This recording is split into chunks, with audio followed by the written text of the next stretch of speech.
Cold reads. You walk into your audition and they hand you a script. What do? Every actor freaks out. Well, not the prepared actor. You don't want to freak out in this situation. I will judge an actor on their overall ability, on their ability to cold read. I think if you're a professional, you should be able to do it in a timely manner.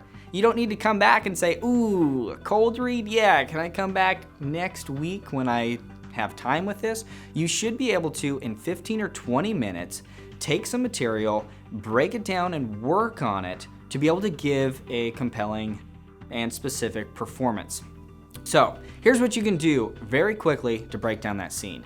Once you read it and you understand who your character is, you're going to break down that scene from your character's point of view for story. The first thing is establishing a want for your character.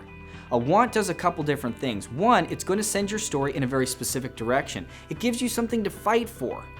If you don't have a want that you're going after, your scene can go in any direction and things get very generic, very non-specific, and that's not good for camera, and that's not good for story, and that's not good for characters and relationship or anything. Establish a want.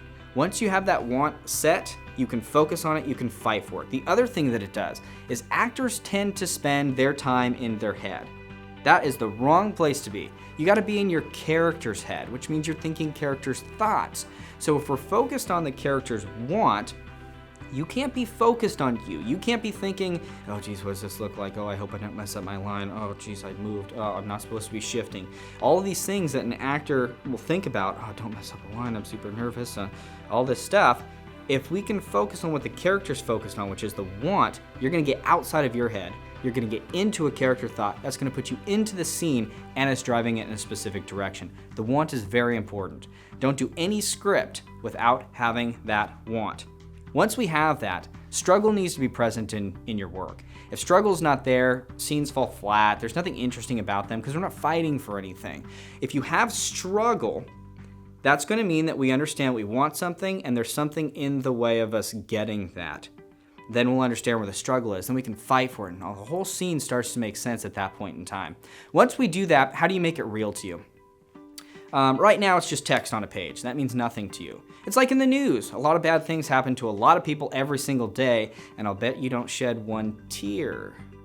That's because it's not happening to the people that are close to you, which is why when you personalize material, you're going to choose a person that is in your close sphere of people that you love.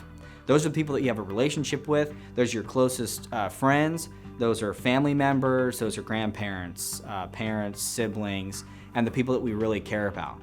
When we can personalize those people into our work, you're not fabricating or acting out some type of a relationship. You're plugging in a relationship that you already have. And when you do that, there's gonna be real emotion, real feelings behind your words.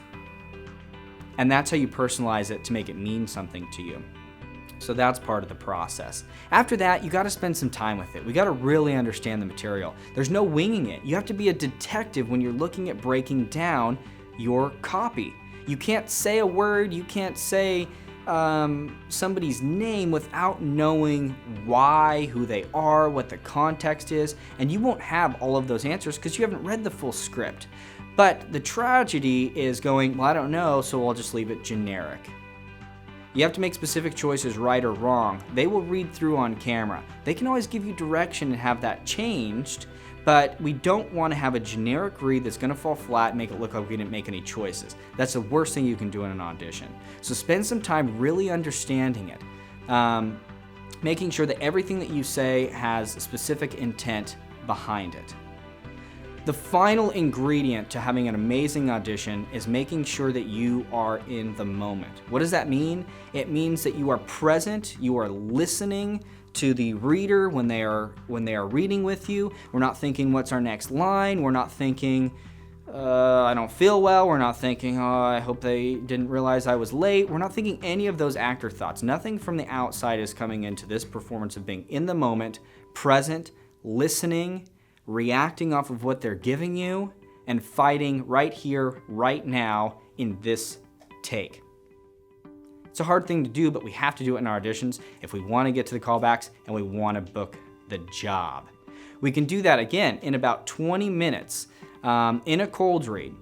So if we can apply those steps to your next cold read, you're gonna have a much better audition. Don't go in there and wing it. Go in there and be intentional about your work. Go in there and have a great audition. Be in the moment, do your work, and get the call back and get the job.